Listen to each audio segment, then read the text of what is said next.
قراقيش بالعجوه. طبعا انا عملت معاكم المنيه قبل كده. النهارده جايه اعمل القراقيش. طعمها جميل جدا وبتنفع في الفطار للاولاد.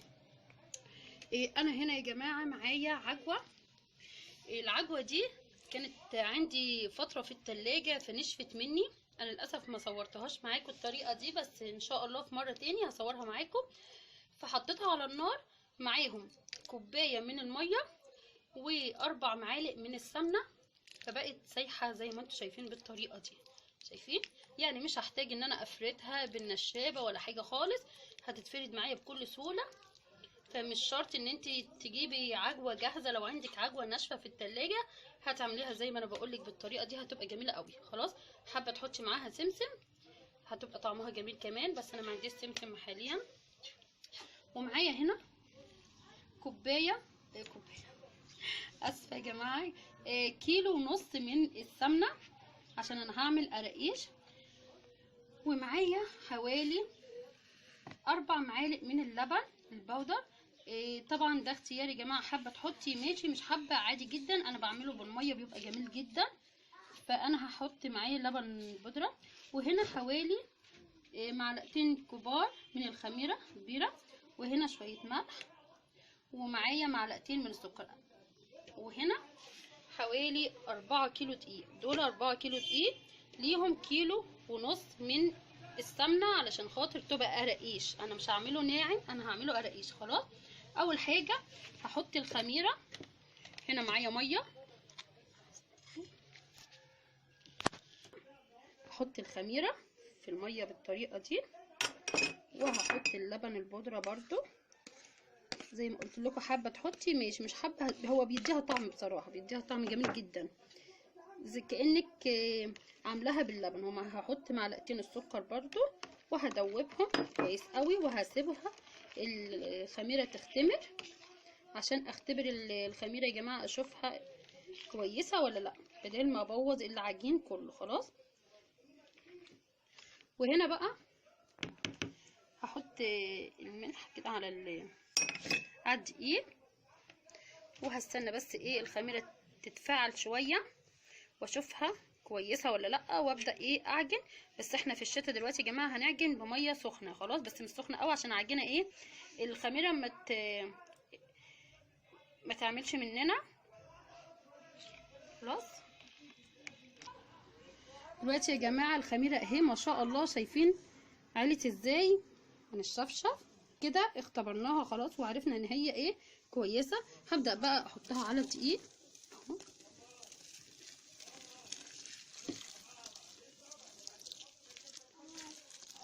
بالطريقه دي، وهبدا اعجن.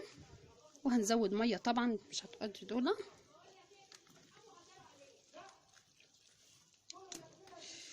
بس يا جماعه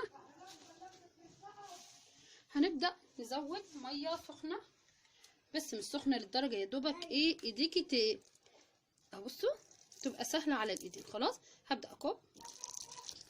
بس يا جماعه نكب كده وهبدا نعجنهم. السمنه انا مش بحطها دلوقتي مع الدقيق خالص، يعني بعد نعجنهم الاول بالميه، وبعدين انزل الدقيق في الاخر. خلاص، السمنه في الاخر قصدي. يا جماعه بصوا، عجنتها اهي بالميه بس ما حطيتش لسه السمنه.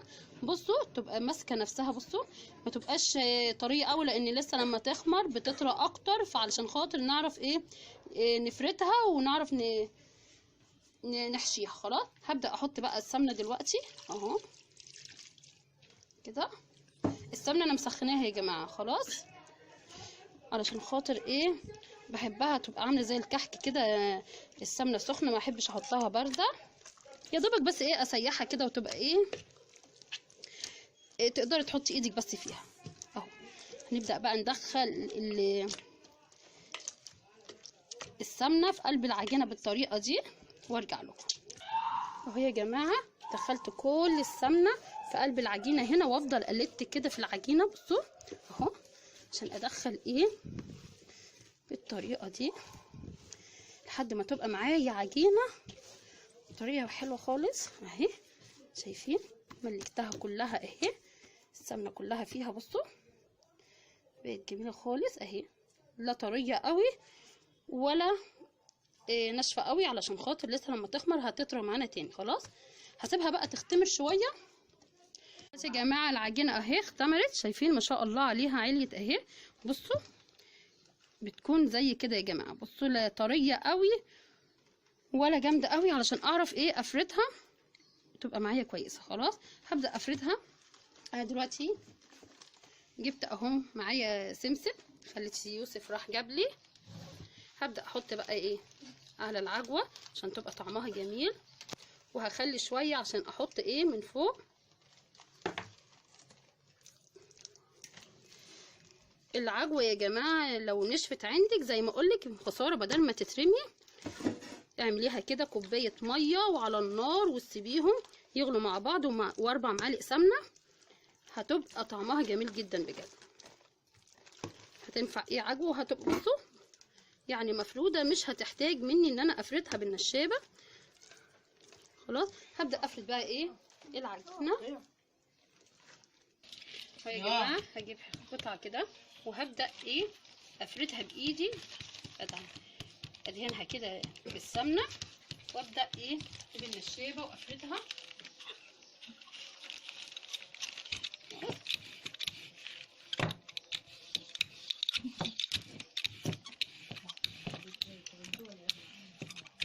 نفردها جامد كده، تفرد قوي عشان ما تبقاش ايه معانا، وقلبها يبقى زي العجين، ما يبقاش هش كده وجميل. عشان تبقى جميله كده لازم تفرديها ايه قوي اهو يا جماعه.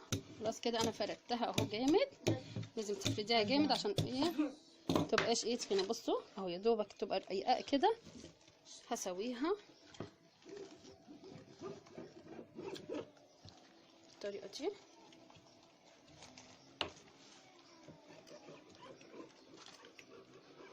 هسوي بس الاطراف علشان تبقى متساويه وحلوه اهي. خلاص هبدا بقى ايه احط ايه العجوه بتاعتنا بالطريقه دي زي ما قلت لكم، مش محتاجه ان انا ايه افردها، تبقى كده.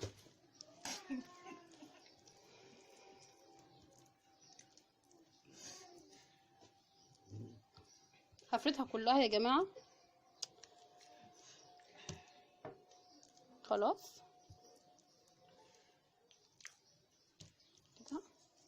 المهم هنملى ايه بيها خلاص يا جماعه اديني فردتها كلها اهي. هبدا اعمل ايه، هبدا اجيب كده والفها رول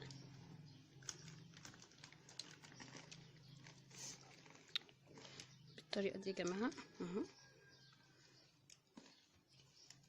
اهي كده اهو. هنلفها الرول كده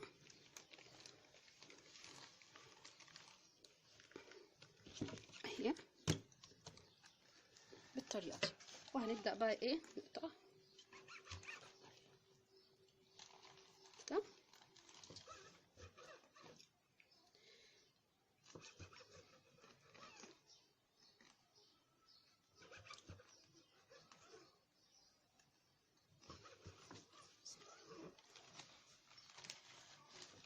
خلاص انا قطعتها هنا. هبدا اجيب صينيه وادهنها بالسمنه وابدا احط المينيه بتاعي اهو يا جماعه، شايفين بالطريقه دي اهو.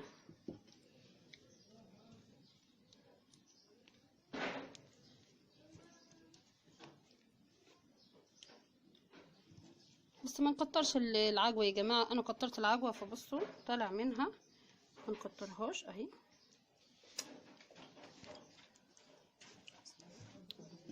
العجوه لما تبقى قليله بصوا تبقى حلوه، لكن الكتيره متبقاش ايه حلوه قوي. خلاص ونعمل الشكل اللي احنا عايزينه. يعني انا هعمل شكلين، هعمل الشكل ده وهعمل شكل تاني اللي هو الورده، الاولاد بيحبوه قوي اهو. خلاص اهو يا جماعه خلصتهم اهو. هبدا اجيب شكل تاني ورده عشان العيال عندي انا بيحبوا الورده اكتر. هجيب كوره كده زي ما انتم شايفين. خلاص يا جماعه اهو كده اهو. هبدا ايه افردها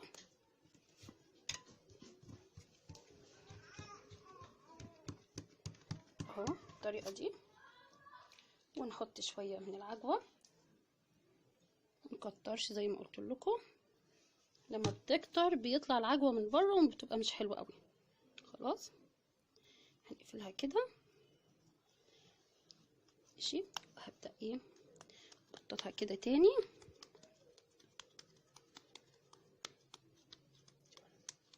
خلاص، وهنجيب المقص تكون صغير كده ونبدا نعمل كده.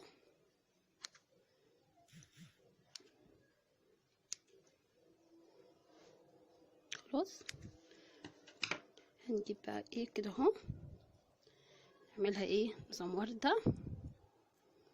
الشكل ده الاولاد بيحبوه جامد اهو يا جماعه بالطريقه دي. خلاص، وهنحطهم بقى في الصينيه. نجيب واحده تاني نفردها جامد.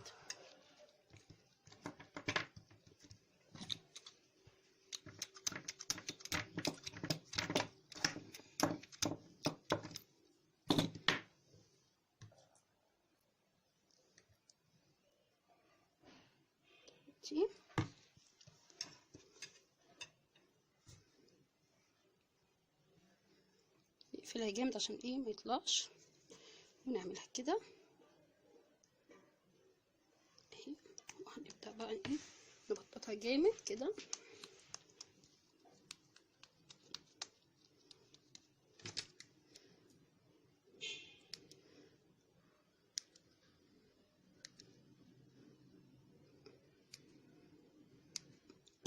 بالطريقة دي كمان اهو. خلص الكمية دي هعمل شوية كده شوية كده. خلاص خلصهم وهرجع لكم تاني. دلوقتي يا جماعة اهو خلصت هنا الورد ودي معايا هنا كوبايه لبن. انا عشان ادهن بيها الوش مش بحب احط البيض يا جماعه، بيبقى زفر بصراحه، مش بحب خالص. بعمله بلبن بيطلع احمر وجميل.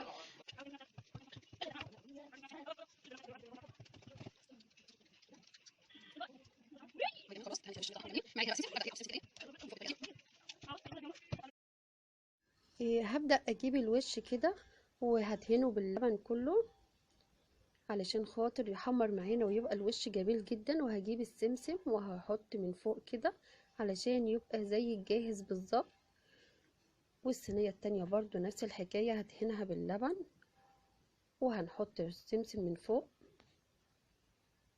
طعمه جميل جدا. الوردة ودي السوا اللي انا عملتها جميل جدا وهش يا جماعة. بصوا هو طري، بس لو سيبناه يومين كده اهو هتلاقيه بقى مقرمش وجميل جدا.